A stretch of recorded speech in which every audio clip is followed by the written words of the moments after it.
Assalamualaikum warahmatullahi wabarakatuh. Perkenalkan, nama saya Aldo Wahyu Nurjamas dari Sekolah SMAN 1 Ndolopo, kelas 11 IPS 1. Kami ingin menyampaikan materi tentang keragaman budaya sebagai identitas nasional. Assalamualaikum warahmatullahi wabarakatuh. Perkenalkan, nama saya Desta Afrilio Fernanda, kelas 11 IPS 1 dari SMAN 1 Ndolopo. Perkenalkan, nama saya Ilham Farohim dari SMAN 1 Ndolopo, kelas 11 IPS 1. Assalamualaikum warahmatullahi wabarakatuh. Perkenalkan, nama saya Monika Wanda Kristiana, kelas 11 IPS 1 dari SMAN 1 Ndolopo. Assalamualaikum warahmatullahi wabarakatuh. Perkenalkan, nama saya Mu'alifah Septiul Fadilah dari kelas 11 IPS 1 asal sekolah SMAN 1 Ndolopo. Perkenalkan, nama saya Renaldi Jagat Satria, absen 26 dari kelas 11 IPS 1. Poin pertama dari materi yang ingin kami sampaikan yaitu sistem pengetahuan. Sistem pengetahuan masyarakat Bali bersumber dari agama Hindu dan budaya India melalui media bahasa Sanskerta dan Jawa kuno. Dalam sistem pengetahuan terdapat juga konsep penataan rumah. Di Bali, konsep-konsep penataan rumah juga diadaptasi oleh Buana Agung. Bisa dikenal juga dengan makrokosmos, dan Buana Alit bisa dikenal juga dengan mikrokosmos, yaitu yang pertama Ur, yang berarti alam nista yang menjadi simbolis keberadaan setan dan nafsu yang selalu merayu manusia untuk berbuat menyimpang dari dharma alam semesta. Yang ketiga adalah Swah, berarti surga alam dewa-dewi dan Brahman, alam yang dihuni oleh jiwa-jiwa yang batinnya bersih dan suci, serta hidupnya penuh welas asih dan kebaikan dharma. Poin yang kedua, bahasa. Di Bali sendiri, bahasa Bali memiliki tingkatan penggunaannya. Misalkan ada yang disebut Bali Alus, Bali Madya, dan Bali Kasar. Yang halus dipergunakan untuk bertutur formal, misalnya dalam pertemuan di tingkat desa adat, meminang wanita, atau antara orang berkasta rendah dengan berkasta lebih tinggi. Yang madya dipergunakan di tingkat masyarakat menengah, misalnya pejabat dengan bawahannya. Sedangkan yang kasar dipergunakan bertutur oleh orang kelas rendah, misalnya kaum sudra atau antara bangsawan dengan abdi dalamnya. Poin yang ketiga, religi. Masyarakat Bali rata-rata beragama Hindu Siwa dan Buddha. Namun, suku Bali yang berada sebelum migrasi ketiga diberi nama Bali Aga. Sebagian agung menganut agama tidak sama dari suku Bali biasanya. Mereka mempertahankan tradisi animisme. Salah satu kebiasaan masyarakat yang beragama Hindu adalah meletakkan sesajen di beberapa tempat seperti depan rumah atau jalan-jalan umum. Sesajen yang sering ditemui di depan rumah atau di tepi jalan disebut canang sari. Ukurannya paling kecil di antara jenis sesajen lainnya yang dibuat pemeluk Hindu di Bali. Menempatkan canang sari setiap pagi bermakna ucapan terima kasih mereka kepada Sang Hyang Widi Wasa. Unsur-unsur kesenian yang ada di Bali: tari kecak, wayang kulit Bali, arja, gondres, tari legong, tari barong, bramagong, dan ogoh-ogoh. Selanjutnya yaitu bentuk kebudayaan. Bentuk kebudayaan itu terbagi menjadi 3, yaitu 1. Gagasan, yaitu norma-norma aturan yang bersifat abstrak. 2. Aktivitas, adat, tata kelakuan atau kebiasaan setiap hari. Dan 3. Artefak atau karya, wujud karya kebudayaan yang berbentuk fisik. Yang pertama yaitu gagasan. Contohnya yaitu karma pala. Orang Bali sangat yakin adanya hukum karma pala. Setiap perbuatan baik maka pahalanya akan baik juga. Begitu juga dengan setiap perbuatan yang buruk maka keburukan akan didapatkan. Dan diyakini hasil perbuatan atau pahala itu bisa dinikmati sekarang juga, kemudian hari, di akhirat, bahkan pada kehidupan mendatang saat reinkarnasi.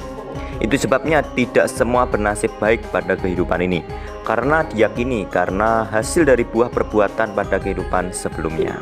Begitu besarnya imbas dari perbuatan manusia sehingga orang-orang diharapkan bisa berbuat lebih baik, mengajarkan sejak dini pada anak-anak sehingga mereka menjadi sebuah kebiasaan bagi mereka.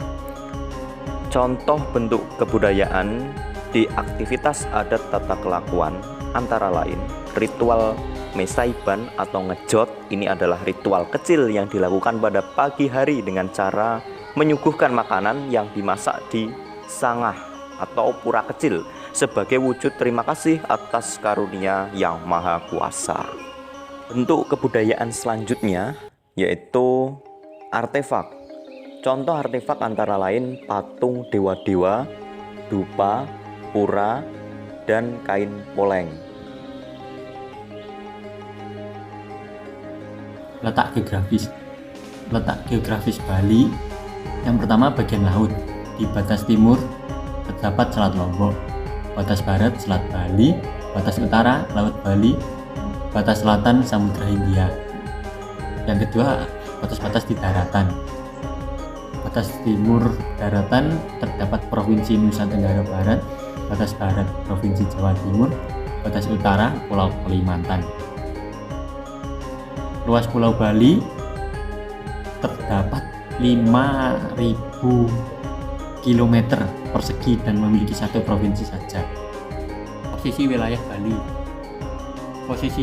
Bali terbilang cukup strategis dikarenakan dilewati oleh jalur pelayaran alki dan juga terdapat lokasi-lokasi yang menjadi daya tarik wisatawan untuk berkunjung ke Bali.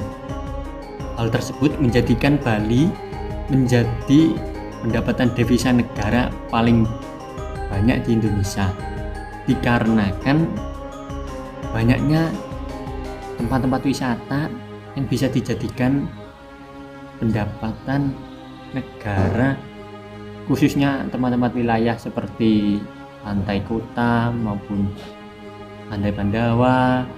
Tempat-tempat wilayah wisata lain juga bisa juga menjadi pendapatan devisa bagi negara. Keadaan ekologi Bali. Bali terletak hanya di sebelah barat garis Wallace dan tentunya memiliki fauna yang sifatnya Asia Australasia dengan pengaruh sangat sedikit dan memiliki lebih banyak kesamaan dengan Jawa dibandingkan dengan Lombok.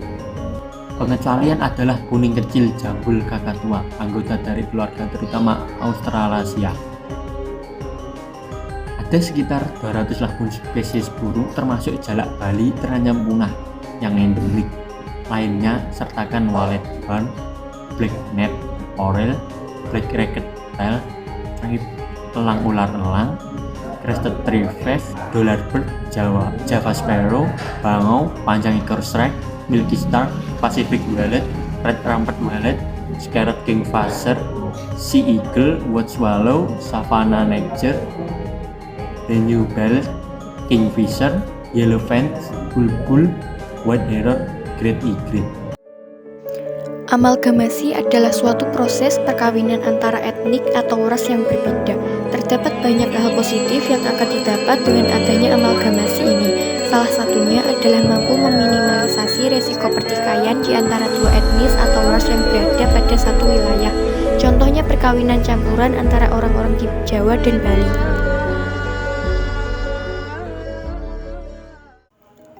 Akulturasi adalah proses perpaduan antara dua kebudayaan atau lebih sehingga melahirkan bentuk kebudayaan baru oleh suatu kelompok masyarakat tanpa menghilangkan ciri khas kebudayaan masyarakat itu sendiri. Contohnya, pai susu yang biasa dijadikan oleh-oleh wisatawan dari Bali ternyata adalah hasil akulturasi budaya Eropa yaitu Inggris dan Portugis, Tionghoa dan Indonesia atau Bali. Di Indonesia, pai susu mendapat pengaruh dari Portugis saat menjalin hubungan perdagangan rempah-rempah dan menjadi negara kolonialisasi Portugis. Asimilasi adalah pembauran suatu kebudayaan yang disertai dengan hilangnya ciri khas kebudayaan asli, sehingga membentuk suatu kebudayaan yang baru. Asimilasi sendiri muncul apabila ada golongan masyarakat dengan latar belakang budaya yang berbeda dan bergaul secara intensif dengan waktu yang lama. Contohnya, kepercayaan di Bali yang berasal dari agama Hindu dan kepercayaan animisme sehingga menghasilkan kepercayaan Hindu Dharma.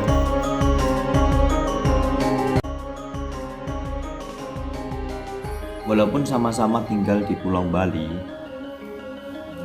ini ada salah satu suku yang mengalami isolasi geografis. Ini ada suku Aga ya. Suku Aga itu menempati Pulau Bali tapi di dataran tinggi. Jadi itu dipisahkan oleh letak geografisnya, yaitu di dataran tinggi. Itu namanya suku Aga.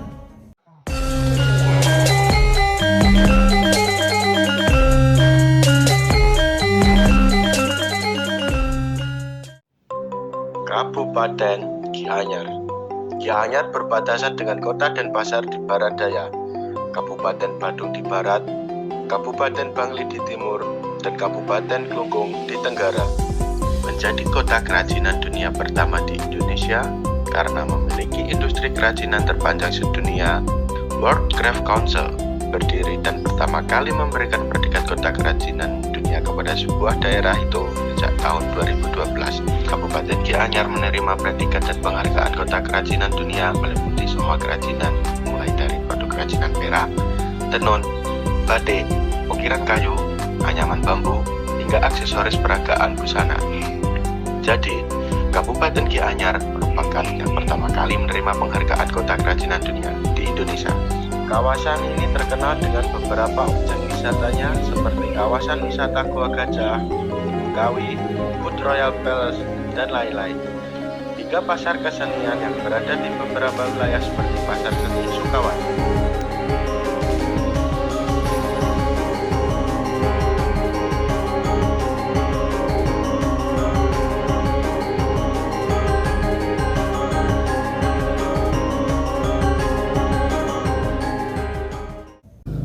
Mungkin itu saja yang bisa kami sampaikan dari kelompok 3 ya, menjelaskan tentang keberagaman budaya sebagai identitas nasional. Itu tugas geografi dari Bu Safarinata. Mungkin itu saja ya, kurang lebihnya saya mewakili kelompok 3, mohon maaf yang sebesar-besarnya. Wassalamualaikum warahmatullahi wabarakatuh.